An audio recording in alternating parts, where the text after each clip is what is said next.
Hi everyone, my name is Lori Vliegen and I am super excited to be the DLP featured artist this week. I'd also especially like to send out a big thank you to those sweet Art to the Fifth gals for inviting me.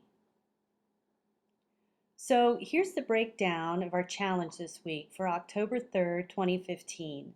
This month we're using translucent papers and the art challenge for this week is to use deli paper and our prompt is "You had me at hello." So I was trying to think how I was going to use deli paper, and the inspiration came to me the other day at the grocery when I saw a lady in the bakery hand a little girl a chocolate chip cookie wrapped in deli paper. So for my journal page, instead of using the deli paper to wrap the cookie, I'm using it to make the cookie. So let's get started. So right off the bat, I'd like to tell you that I know an awful lot about chocolate chip cookies, but before this challenge, I didn't really know anything about using deli paper on a journal page. So I don't know if all deli papers are created equal, but I noticed that this one has a sort of sheen on one side and the other is more matte. So I chose to use the matte side for this project. And I'm also using Logan wrap that I purchased from Amazon.com. So the first thing I'm going to do is crumple the paper up to give it lots of texture. And then one thing I really noticed is that it likes to move around a lot on the mat. So I am using some washi tape just in each corner, and I'm going to secure it down to my mat to keep it from moving around while I work. So now I'm using some pan pastel to add color to the deli paper, and I'm only going to use half of the paper. And so this first color is yellow ochre, and now I'm adding some raw umber to give it a little bit more color. And this tool is called a soft tool, S-O-F-F-T, and it works great for pan pastel. And now I'm taking a little heart stamp, and this is from my Christmas cheer stamp set that I designed for Technic Tuesday. But really any little stamp will do. I just like the size of this little heart. And I'm going to use it with some StazOn gray ink. And I'm going to just randomly stamp these little hearts all over the other half of this paper. Now I'm removing the washi tape and I'm going to lay a ruler down the middle of the paper so I have a good edge to tear this one piece of paper into two.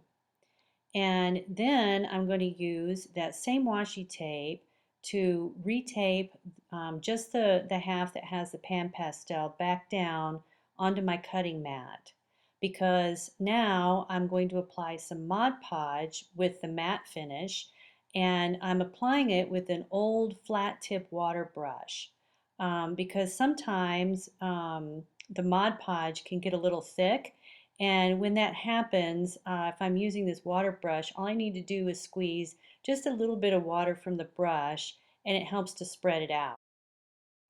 So now I'm just going to spread a nice even layer of Mod Podge all over the paper. And then I'm laying the other piece of paper with the stamped hearts all over it on top of the Mod Podge. And I'm being careful here because I don't want to flatten out all of my texture. And of course I'm going to readjust my washi tape so it doesn't move around. But again, I'm being very careful not to rub too hard with this bone folder. And at this point, you can also add more texture with the colored pencil and then just add another coat of the matte Mod Podge on top of this second layer, and then we'll give it some time to dry.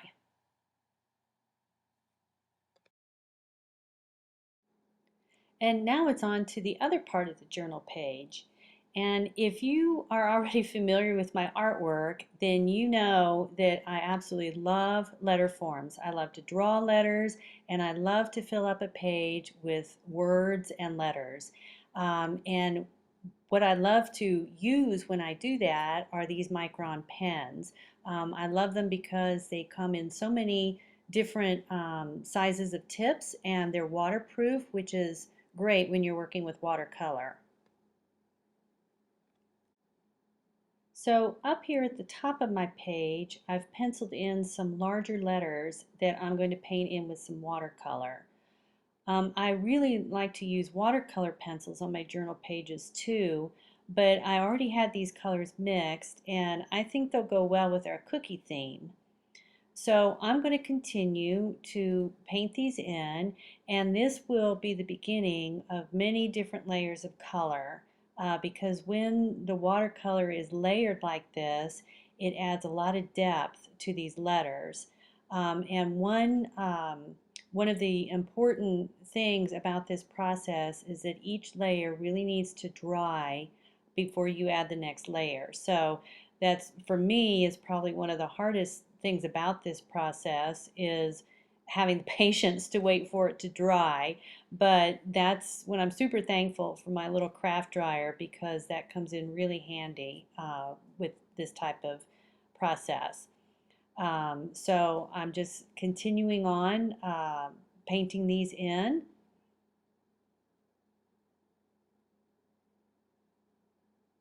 And now with this color, I'm going to start adding a little bit of it to the other letters by dropping in just a little bit, just like this, into the other paint while it's still wet, so that way they'll blend well together. And I'm going to continue on with this process of painting the letters and blending the colors together and letting it dry and painting another layer on top and just continue on doing this until I have several layers built up.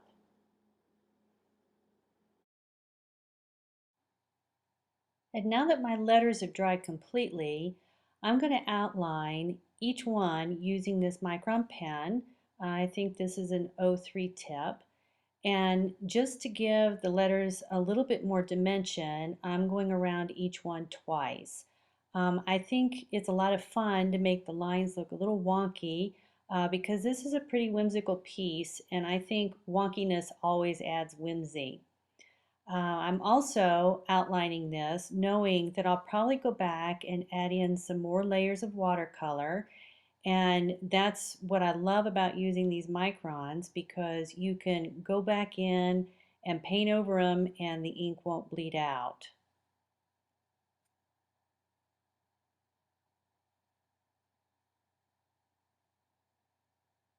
So now I'm adding some more texture to the letters with these little dashed lines.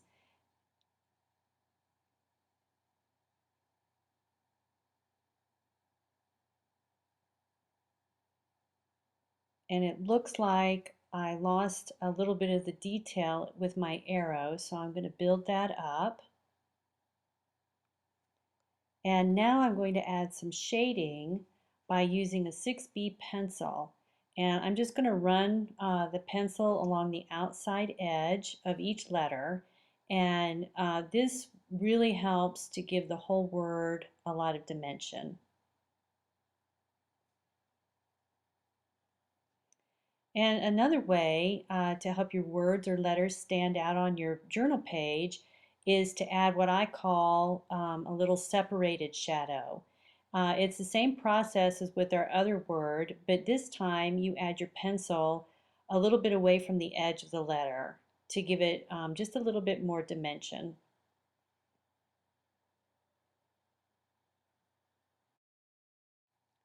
So now that our crumpled up pieces of deli paper and Mod Podge are dry, I'm using my pan pastel just as a shape to trace around. I've cut my circle down to make it easier to work with, and now I'm tearing it out to make it look a little bit more like a cookie with all of its irregular edges. And now I'm laying it down on my journal page to get an idea of placement and make sure it's the right size.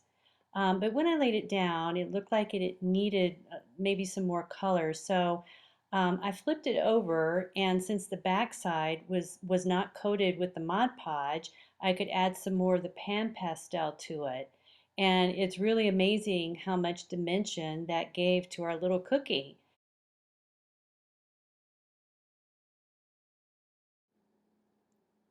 And now I'm going to add our prompt for this week, which is "You had me at hello."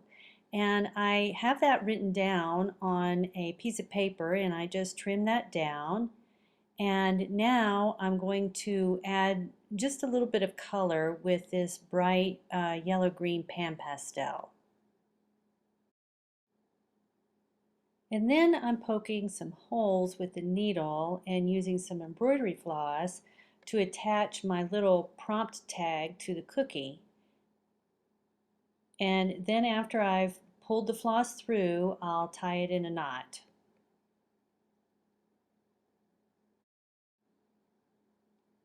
I've also poked some holes on either side of that letter I, and I'm going to pull the embroidery floss through those holes at the top. And just to make this process easier, I'm adding a little adhesive to my journal page with the tape runner to hold that little cookie in place, and that'll make tying those knots a lot easier.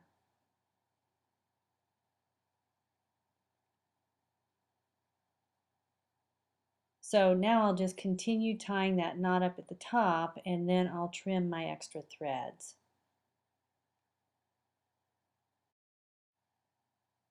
And once all those extra threads were all trimmed up, that little cookie just looked like it needed something else. So I slipped another piece of embroidery floss under the thread and I tied a little bow.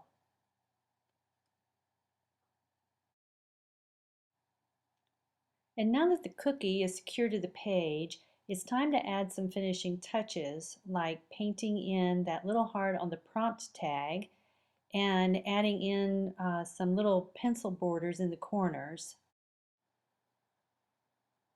And now I'm going to add some color to my page by using some more pan pastel.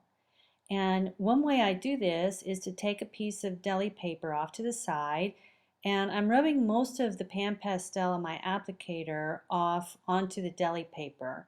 And then I apply it to my journal page with a really light touch. I do this in light layers and build up the color, kind of in the same way I built up my layers of watercolors in my letter forms earlier. One of the things that I really love about pan pastel is you can cover a lot of area with it and it still gives you a really soft look.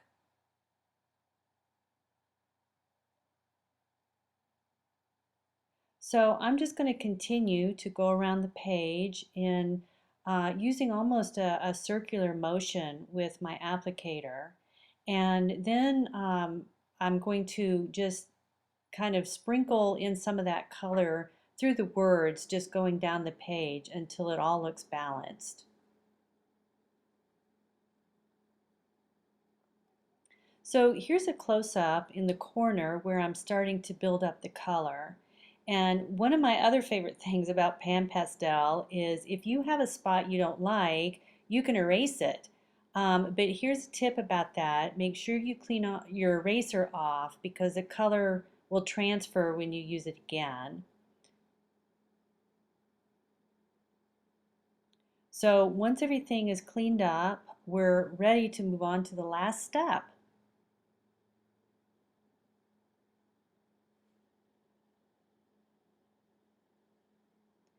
And this last step is a tip from my very first calligraphy teacher who always told me your work isn't finished until you sign it. So here I'm adding my initials along with the date to the corner. And here's our finished page featuring our zero-calorie, you had me at hello, chocolate chip cookie created from deli paper. Here's all the supplies that I used in creating this journal page. Thanks so much for joining me, and I hope you have lots of fun with this week's DLP challenge.